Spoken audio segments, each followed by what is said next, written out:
The knowledge obtained through observations and experiments is known as science.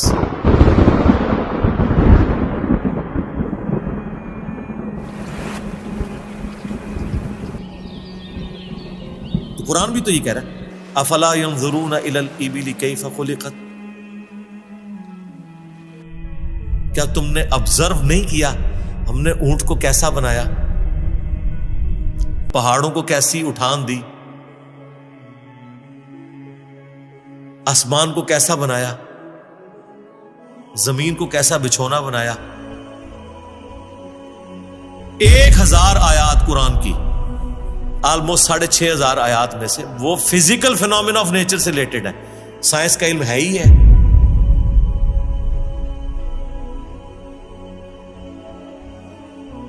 تو یہ دنیا کا علم جو آپ کہہ رہے ہیں یہ دین ہی کا علم ہے، یہ کوئی دنیا کا علم نہیں ہے. حضرت آدم علیہ السلام کو قرآن کہتا ہے کہ ہم نے چیزوں کے نام سکھا دیے تھے. یہ تو نہیں کہتا کہ بتا دیے تھے کہ اللہ تعالیٰ کے نام کے 3 دفعہ پڑھنے ہیں تو یہ ثواب ہوگا. ہر چیز کا نام سکھا دیا تھا. پوٹینشلی وہ ان کے دماغ میں وہ درخت بو دیا گیا تھا جو آج اتنا بڑا ہو چکا ہے کہ انسان نے ایسے جہاز بنا لیے ہیں جو 500-600 مسافروں کو لے کے 8000 کلومیٹر تک بغیر ریفیولنگ کے اڑ سکتے ہیں. اور اڑتے نہیں، صرف لینڈ بھی کرتے ہیں. یہ سب سے مشکل کام ہے. لوگ کہتے ہیں جی میزائل ٹیکنالوجی مشکل ہے. جناب میزائل ٹیکنالوجی تو شاید ہی کوئی نہیں جو یہ بوئنگ کی ٹیکنالوجی ہے، کیونکہ میزائل تو آپ نے چھوڑنا ہے، اس نے پھٹنا ہے، واپس نہیں آپ نے اتارنا. لیکن اسپیس شٹل کو، بوئنگ جہاز کو اڑا کے آپ نے اتارنا بھی ہے، بندے بیچ میں بیٹھے ہوئے ہیں. یہ مشکل ٹیکنالوجی ہے. تو کر کے دکھایا نا. یہ انسان جب بھی کوئی چیز ڈسکور کرتا ہے نا، سب سے پہلے اس کا نام رکھتا ہے. تو پوٹینشلی آدم علیہ السلام کو تمام چیزوں کے نام سکھا دیے تھے جو فرشتوں کو بھی نہیں آتے تھے. انسان کی فضیلت اسی عقل کی وجہ سے. تو یہ کوئی دنیا کا علم نہیں ہے، یہ اللہ تعالی کا فعل ہے. یہ کائنات، قرآن اللہ کا کلام ہے اور کائنات اللہ کا فعل ہے. اللہ نے بنائی ہے نا، کریٹر نے. اللہ کے فعل کا علم حاصل کرنا یہ دنیا داری کیسے ہو گئی؟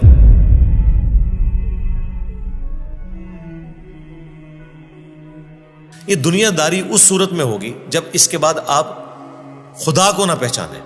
وہ تو سر قرآن پڑھ کے بھی اگر آپ نے خدا کو نہیں پہچانا اور قرآن بیچنے کا ذریعہ اور چندے کمانے کا ذریعہ بنایا تو آپ سے ایک فزکس کا پروفیسر بہتر ہے. کم از کم اس نے خدا کی کتاب کو تو نہیں بیچا. تو آج سائنس کی برکت سے میرا خیال ہے خدا کا تعارف جتنا ہمیں ہوا ہے ہمارے اسلاف کو نہیں تھا. اور آج جس بہترین انداز میں ہم کریٹر کا تعارف ایک انسان کے سامنے رکھ سکتے ہیں، آج سے پہلے تصور بھی نہیں تھا کہ ایسا بھی ہو سکتا ہے. Structure of D N A, genes کی اسٹرکچر، عقل دنگ رہ جاتی ہے. سائنٹسٹ کہتے ہیں کہ ایک چائے کے چمچ میں اتنے جینز آتے ہیں اور ان کے اندر اتنا ڈیٹا کوڈ ہو سکتا ہے جتنی انسانی تاریخ میں آج تک کتابیں دنیا کی لائبریریز میں پڑھی ہوئی ہیں.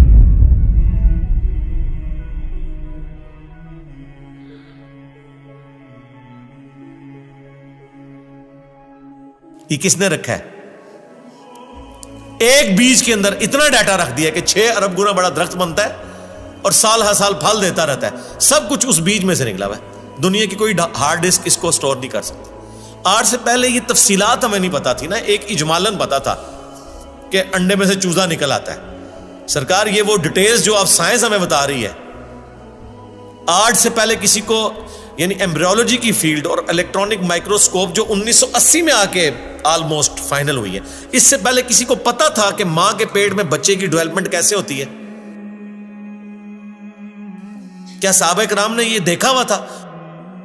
ان کا تو ایمان بالغیب تھا. ہم تو پریشان ہو جاتے ہیں کہ یار لوگ تو کہہ رہے جادو جادو دیکھنا ہے تو یہ دیکھو. کبھی نیشنل جغرافک یا ڈسکوری چینل کے اوپر جب وہ فاسٹ کر کے موویز چلاتے ہیں کہ ایک بیج پھوٹتا ہے، اس میں سے کومپل نکلتی ہے، پھر بنتے بنتے درخت بن جاتا ہے یا پھول، وہ جادو ہو رہا ہوتا ہے. انڈے میں سے چوزا نکلنا جائے، اصل جادو یہ ہو رہا ہے جو عقل دنگ ہے. لیکن ہم ان معجزات کے عادی ہو چکے ہیں. تو آج خدا کا تعارف میرا خیال ہے سائنس کی برکت سے الحمدللہ بہتر طریقے سے ہم اپنی ینگ جنریشن کو خدا کا تعارف کروا سکتے ہیں. اور اس سے بڑھ کر سائنس کی برکت سے آج دین اتنا آسان ہے کہ اگر کاتب کے لکھنے پہ قرآن ہوتا، آج دنیا کے ہر مسلمان کے پاس قرآن نہ ہوتا. اگر پرنٹنگ پریس نہ ہوتا. یہ بخاری مسلم یہاں نہ پڑھی ہوئی ہوتی. اگر موچی جوتیاں بنا رہے ہوتے نا تو آج آدھی دنیا ننگے پاؤں ہوتی جتنی دنیا کی آبادی ہو چکی ہے.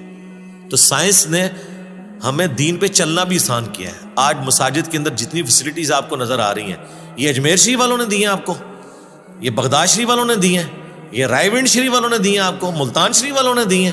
نہیں سرکار, یہ سائنس نے آپ کو دی ہیں.